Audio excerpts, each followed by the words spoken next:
Hello, and welcome to Basics for Gamers presents Just the Basics of Perception in Pathfinder 2nd Edition. Just the Basics is a new series that takes some of our longer courses and condenses all of the need-to-know information into about 10 minutes.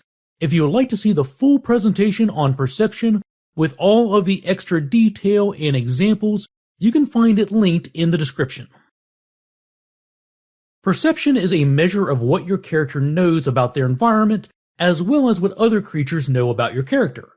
Although it is technically not a skill, its bonus is calculated the same way and functions very much like a skill in most regards. Whenever the GM needs to test if you notice something, they will roll a perception check for you in secret and compare that check's total to a DC, such as the stealth DC of a hiding enemy. Perception is largely determined by your senses. All senses are categorized as being either precise senses, imprecise senses, or vague senses. Precise senses allow you to perceive your surroundings in great detail. Vision is a precise sense. Imprecise senses allow you to perceive the presence of something, but not with the accuracy and detail of a precise sense. For example, hearing is an imprecise sense.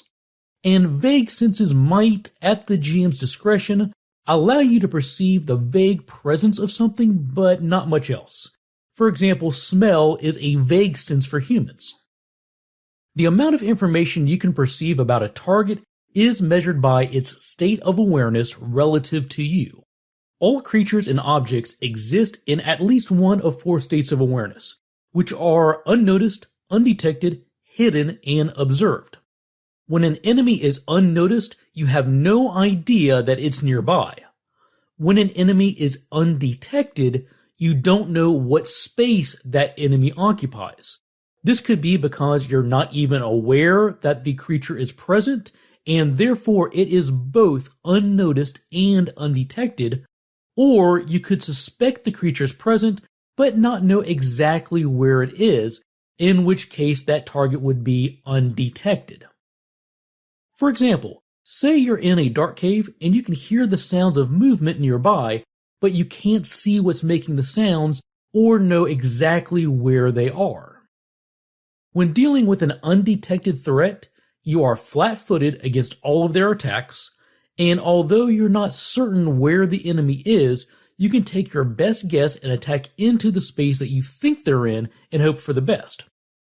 When you do this, the GM will make your attack roll for you in secret, as well as also rolling a flat check versus DC 11, unless you're making an area attack. On a failed flat check, your attack misses regardless of how high the attack roll was, but the GM will not tell you why you miss. They won't tell you that it was because you rolled lower than an armor class or because you failed at a flat check. They will just tell you whether or not you hit an enemy in that square that you are targeting. The next state of awareness is called hidden. When a creature is hidden from you, you know exactly which space they're in, but you can't see them. Attacking a hidden creature works just like it does with attacking undetected targets, except you make the attack roll and the flat check against DC 11 instead of the GM rolling those for you in secret. Hidden is the highest state of awareness that you can achieve while using only an imprecise sense like hearing. And the final state of awareness is observed. When you can see a target, it is observed. There are no special bonuses, penalties, or conditions imposed by an observed target. However, it is possible for an observed target to also have the concealed condition if you can see them but not see them clearly. When attacking a target that is concealed, you must make a flat check exactly as you do when attacking a hidden target, but the DC is only 5 instead of 11, and unlike with undetected or hidden creatures, you are not flat-footed against a concealed enemy. Also, only a precise sense like vision can be used to observe a target. When a player wishes to improve their awareness of a target, they use the Seek action. This costs 1 action, and a perception check is rolled in secret by the GM. That check's total is contested by the stealth DCs of any hidden or undetected creatures in your field of view. Any undetected creature that you succeed against becomes hidden from you instead of undetected, and any hidden creature that you succeed against becomes observed by you. Essentially, success on a seek action moves the target one step closer to being observed, and on a critical success, the target moves 2 steps and becomes observed.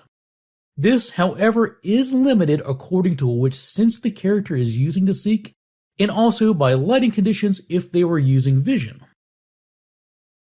The last major element that affects perception is lighting. There are 3 broad categories for lighting in Pathfinder: bright light, dim light, and darkness. Bright light is the default norm and is created by sunlight and other effects like spells and lanterns. Dim light is an area that has illumination provided by a light source that's weaker than bright light. Candle-lit rooms, a clear night sky with a full moon and stars, and standing 30 feet away from a lit torch are all examples of dim light conditions. Creatures and objects in dim light can be observed but have the concealed condition unless the creature observing them has low light vision or dark vision. And the third category of lighting is darkness. Any creatures or objects within an area of darkness gain the hidden or undetected conditions unless the seeker has dark vision or a precise sense other than vision. Creatures without dark vision gain the blinded condition when perceiving areas of darkness.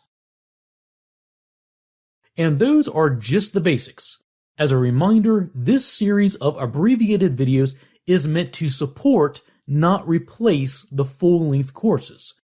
If you have any questions about how any of this works, make sure you view the original full-length video that is in the description. And as always, I'd like to take a moment to thank all of our patrons. These videos would not be possible without their continued generosity and support. Members of the Basics for Gamers Patreon community receive special benefits like getting to vote on the topics we cover and also get to see these videos 1 week before everyone else. Visit the link shown in the description if you'd like to know more about becoming a patron. If you would like to support this channel and help it grow, the easiest way to do that is by subscribing and clicking the bell icon so you get notified when new videos release. And we can always be reached through our Twitter and Facebook pages too.